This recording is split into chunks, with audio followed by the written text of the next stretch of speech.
Assalamu alaikum, board members. Thank you for watching. I'll make this as quick as possible. Inshallah, I'm interested in writing a book about our masjid, and more specifically about the people at our masjid, the people who pray, the people who have come from other countries, people who have converted to Islam, people who have interacted with the mosque in some way who are not Muslims, like members of community organizations, and also the history of our building, our future plans, stuff like that. So basically the structure, the working title is My Mosque, Stories of the People and the Community of One Masjid in America, the Islamic Society of Delaware. The basic structural outline of the book will be a section on personal stories, then a section on the history of the building and our future plans, another section on personal stories, a section on survey data. So I'd like to have like a survey online that would collect some information from people who maybe aren't interested in being interviewed, but some really basic information like were you born in America? Were you born Muslim? What do you like about Masjid Ibrahim? What could be improved? Another section on personal stories, then a section on community involvement. The mosque is, alhamdulillah, involved in a lot of different things, from the blood drive to the Chesapeake Bay water cleanup, to food drives, dawah, all of that stuff. And then I'd like to do the anatomy of an event. So I've chosen the 2017 Eid al-Adha. I would like to sort of focus on that event and do like get stories about the organization of the event. Also, the mayor was there, and we were featured in an article from the News Journal. Also, I was there, so it will be easier for me to write about. But I'd like to get, stories of the whole organization. Was there any drama around the choosing of the venue? And stories of all the community members that I interview coming to this event. So kind of like a multifaceted thing. The project will involve interviews with as many people as possible, an online survey, a search of media articles, and a review of old board documents if possible. So examples of the interview questions that I would ask.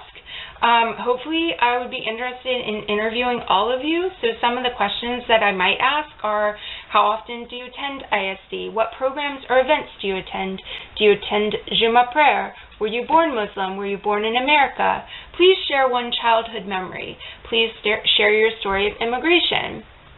What was your first impression of America? Why did you decide to come here? Who is left behind? How often do you go home? Please share your story of conversion. What was your previous religion? What made you decide to choose Islam? How supportive is your family? What brought you to ISD? What do you like most about ISD? What do you like least about ISD? And then, of course, questions about the Eid al-Adha celebration if you attended. I would also have specific questions for individuals like Sheikh and Brother Daifullah.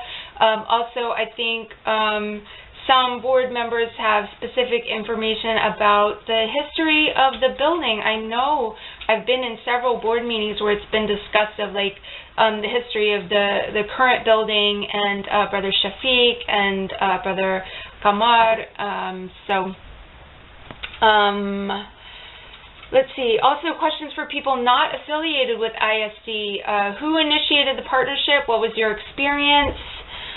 What I'm hoping the board will do is approve the project and give me your blessing and let me know if you think this is a good idea or not. And if you do think it's a good idea, then give me permission to go ahead with it and announce it on Facebook and start calling people to get interviews. I would also like to interview each of you if you're comfortable with that. And if you have any suggestions of other people I might interview, your friends and family, your business contacts, anybody at the mosque that you think would be a good person to involve. I would like to have access to old board records. I know some of them are maybe online, but some of them maybe are not.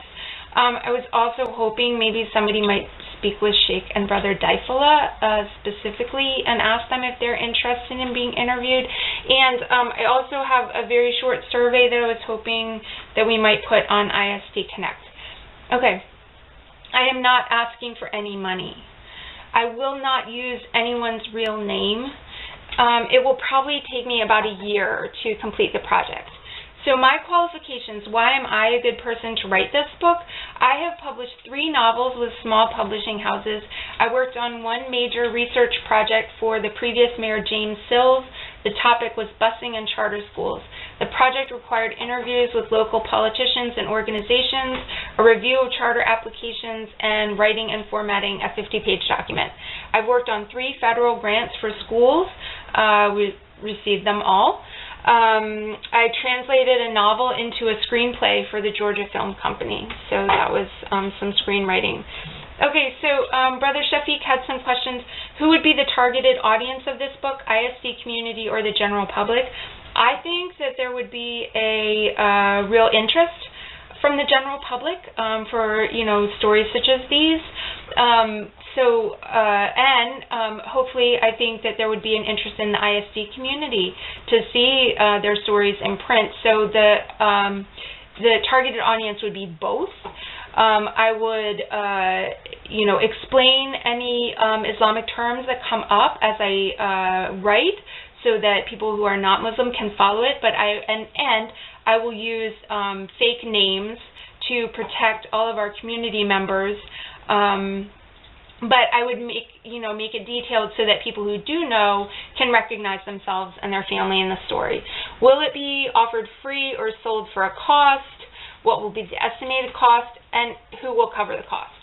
So it is my intent to seek traditional publishing for this book, meaning that I would like to see it in, like Barnes & Noble or like any bookstore that you could walk into. And I have a couple ideas for accomplishing that. I haven't accomplished that yet in my personal life, so it is sort of, inshallah, ya Rab kind of thing. But I have some ideas about how to accomplish that, so I will try. If that doesn't work, I can always self-publish if there's an interest in the ISD community, and that would be like a much smaller audience that we would reach, and I would pay for that. It's not very expensive. There's a process called print on demand where they hold on to the book, and then when somebody orders it online, then they print it. So the costs are really low. It would be available on Amazon for anybody who's interested in buying it, and we would set the price, although there is a minimum price that would cover shipping and also printing of the book. So I'm not sure what the minimum price would be, but I have some contacts in the print-on-demand business, you can gift books to people. You could also order a large amount of books and then give away physical copies if you're interested in doing that. Okay, so I'd like to read you a couple samples of my writing so you have an idea of, what I'm asking you. So I have a couple interviews. I'm not going to read the whole thing because I want to keep this a little bit short, but I will read the first couple paragraphs of 2 different interviews that I've done. And just to, it's myself and my husband. So, but, I'm using aliases. Okay. A convert, Janet. Janet was born Quaker, which is a type of Christian. She remembers visiting her grandmother's house when she was 6 or 7, when her uncle was young and still lived with his mother. In his attic room, he collected objects he had found on his many walks through the city, a broken television, a traffic light. Above the stairs was a poster that read, "Do not try to lead me, for I will not follow. Do not try to follow me, for I will not lead. Just walk beside me and be my friend." She met her husband during Ramadan. He didn't speak any English and he worked at a donut shop. Using a printed French-English dictionary, it was before smartphones existed, he asked her out to dinner. She had been searching for God, attending service in many different churches and not finding one that spoke with her deeply. One of the first questions she asked him was, "Do you believe in God?" And he answered, "I am Muslim, so of course." The next day, she checked out a Quran from the library. So that was 2 paragraphs from my story. And then this one is my husband's, just a couple paragraphs from his story. The lemon tree, Ismail. The Arabic word for Morocco is the same word for the evening prayer. The word means sunset. The country was occupied by the Spanish in the north and the south, and by the French in the interior. In 1956, France and Spain pulled out of the north, but Spain held on to the southern part of the country until 1979. Ismail's uncle was one of thousands of men who marched down to the Spanish border to demand a release of that part of the land. They took with them no weapons, only the Holy Quran. In the desert, they met the Spanish army. They had history on their side. They had anger. They had the power of nonviolent resistance. It worked. The Spanish agreed to leave the portion of the Sahara they had carved out as their own, turning it back over to the Kingdom of Morocco. To this day, if you look at a globe or a map of Africa, you will see a tiny dotted line separating the northern part of Morocco from its southern half. Any Moroccan citizen will tell you that line is a myth. It is all one country. Ismail grew up in a modern city about 15 minutes from downtown. His father was a teacher of Arabic literature, his mother a stay-at-home mom. They had a lemon tree in the courtyard of their property, and every day Ismail would pick lemons to take to school.